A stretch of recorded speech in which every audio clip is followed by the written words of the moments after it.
আসসালামু আলাইকুম এভরিওয়ান। আজকে শুরু থেকে শেষ পর্যন্ত আমার লফটে আমি কি কাজ করে থাকি তার ছোট্ট একটা ভিডিও নিয়ে হাজির হয়েছি।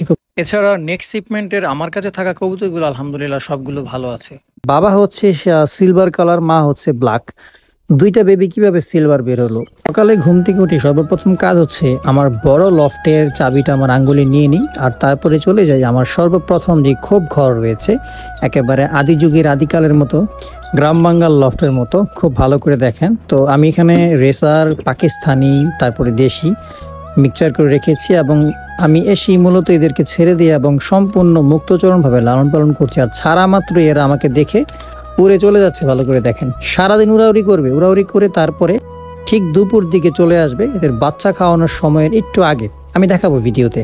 আর এখানে ভালো করে দেখেন সেকেন্ড লফট যেটা রয়েছে সব থেকে বড় লফট, সেই লফটের সামনে আমি চলে আসি এবং দেখতেছিলাম কবুতর কি করে। সকালবেলা তারা সকালের যে রোদ রয়েছে সেই রোদটা তাদের গায়ে লাগাচ্ছিল, আর আমি ছোট করে উকি মারলাম। আর উকি মেরে দেখি যে পানির পাত্রে পানি শেষ। পানির পাত্রে পানি নেওয়ার জন্য বাইরে চলে আসলাম, আর দেখি খাবারও শেষ। আর খাবার শেষ হোক আর যাই হোক, পানির পাত্র, খাবারের পাত্র কিন্তু আপনার ডেলি 2 থেকে 3 দিনের ভিতরে ক্লিন করতে হবে, পরিষ্কার করতে হবে। আর এই পানি পাত্রে প্রায় 16 লিটার পানি ধরে, আর 16 লিটার পানি শেষ করতে এদের 2 দিন সময়ও লাগে না। এত বেশি তাপদাহ চলছে, প্রখর মানে তাপ থাকার কারণে প্রায় 45, 48, 42, 40 সকালবেলায় এরকম আপনার তাপদাহ চলছে। ও মানে এটা কিন্তু আমার ডেইলি রুটিনের মধ্যে পড়ে গিয়েছে। মানে সকালবেলা উঠেই আমার কাজ হচ্ছে প্রথমে পানির পাত্রে পানি ভরা, ওখানে দিয়ে দেবো এদেরকে পানি পান করার জন্য। আর সারাদিন পানি দিয়ে রাখতে হয়। গরমকালে কিন্তু অনেক তাপদাহ।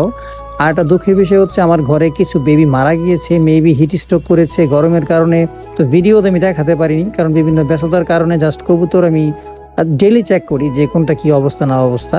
তো পানি ভরা শেষ এবং খাবারের পাত্রে খাবারও নেওয়া শেষ। এই দইয়ের পাত্রে আমি প্রায় 1 কিলো পরিমাণ খাবার নিয়েছি। হ্যাঁ, এখানে প্রায় 1 কিলো খাবার রয়েছে। আর এই যে দেখেন, আমি খাবার নিয়ে আসা মাত্র এরা আমাকে উকি মারছিল যে খাবার নিয়ে আসা হয়েছে, এখন আমি খাবার গ্রহণ করব।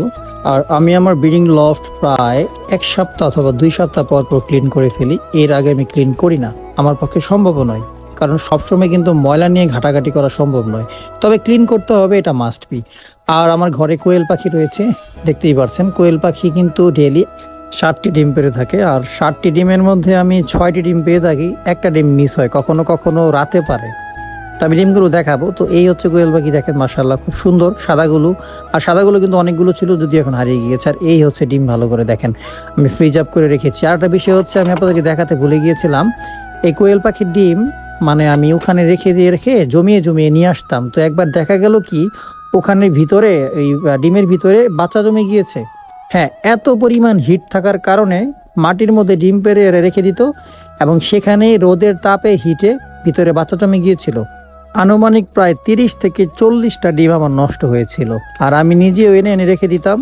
আমাদের যে কিচেন রুম রয়েছে সেখানেও হিটে ডিমের ভিতরে বাচ্চা জমে গিয়েছিল।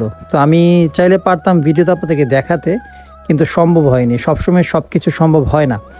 আবার কিছু ডিম সিদ্ধ করা হয়েছিল, সেই সিদ্ধ করা ডিমের ভিতরে বাচ্চা পাওয়া গিয়েছে। এই ছিল কোয়েল পাখির ডিমের সাথে অদ্ভুত একটা ঘটনা আমার লফটে, এক কথায়। তো এই যে লফটে সবগুলো কবুতরই কম বেশি ডিম পেরেছে এবং কিছু কবুতরের বাচ্চা খেয়ে ফেলা হবে, কারণ এখানে বেশিরভাগ দেশি টাইপের কবুতর আছে আর কিছু ফ্লায়ার কবুতরও আছে। তো মিক্সার থাকার কারণে কিছু বাচ্চা খেয়ে ফেলা হয় আর কিছু বাচ্চাকে বড় করা হয়। এখানে আলিওয়ালা রয়েছে, ট্যাডি রয়েছে। আরেকটা বিষয় আপনাদেরকে শেয়ার করতে ভুলে গিয়েছিলাম, আমি কিন্তু বনো কবুতরের জন্য বাহিরে একটা বাসা বানিয়ে দিয়েছি। ভালো করে খেয়াল করে দেখুন, তাহলে বুঝতে পারবেন। আমি একটা দোকানের যে লাইট ফ্রেম থাকে সেই ফ্রেমটাকে এনে কেটে, আমি বলতে আমার এক ভাই কাজটা করেছে, তো তাদের জন্য বাসা বানিয়ে দিয়েছে এবং সেই বাসায় অলরেডি তারা ডিমও পেরেছে। এবং কি এর আগের বারে এরা 1 জোড়া বাচ্চা ফুটিয়ে সেই বাচ্চা বড়ও করে ফেলেছে। তো সময় স্বল্পতার কারণে অনেক কিছু দেখাতে পারি না।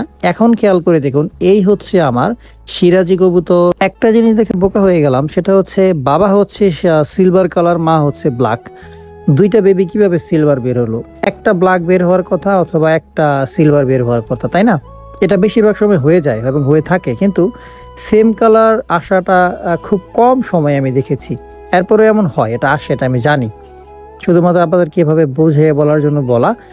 তো দেখেন, এই যে সিরাজি কবুতরের বেবিগুলো মাশাআল্লাহ বড় হয়ে যাচ্ছে, এগুলোকে কিন্তু বড় করবো, আমি খাবো না। এখানে সিরাজি কবুতর কিন্তু খুব ভালো দামে বিক্রি করা যায়। বাংলাদেশি টাকায় যদি এভারেজে 1 জোড়া সিরাজি কবুতর দাম আমি এখানে বলতে যাই, প্রায় 3000 থেকে 2500 টাকা বিক্রি করা যায় 1 পেয়ার সিরাজি। অথবা লাহোরি 5,000 টাকা বিক্রি করা সম্ভব।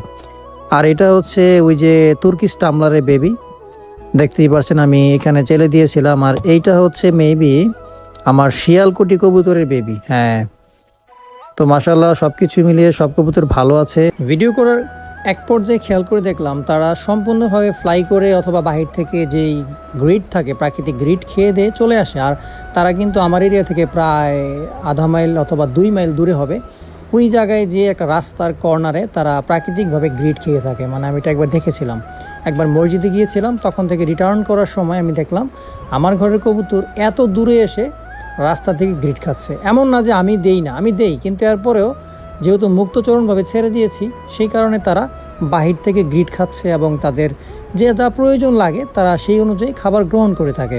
তো আমি অপেক্ষা করছিলাম কখন তারা প্রবেশ করবে, এই ভালো করে দেখেন। আর আমার লফট এই মুহূর্তে খুবই ময়লা, আর এটার ভিতরে প্রবেশ করে গুছগাছালো করা, পরিষ্কার করা এই মুহূর্তে সম্ভব নয়। আর যেই পরিমাণ রৌদ্র পড়ে একেবারেই দেখেন তাদের পটি ময়লা আবর্জনা যা আছে শুকিয়ে কাঠ হয়ে গিয়েছে, এখান থেকে তোলাও আবার কষ্ট। তো সব মিলিয়ে অনেক গরম, অনেক কষ্ট, সেই কারণে হয়তো বা আমি পারছি না 1 সেকেন্ড এই ব্যাপারগুলো ক্লিন করতে। তবে ইনশাআল্লাহ খুব শীঘ্রই করে ফেলবো।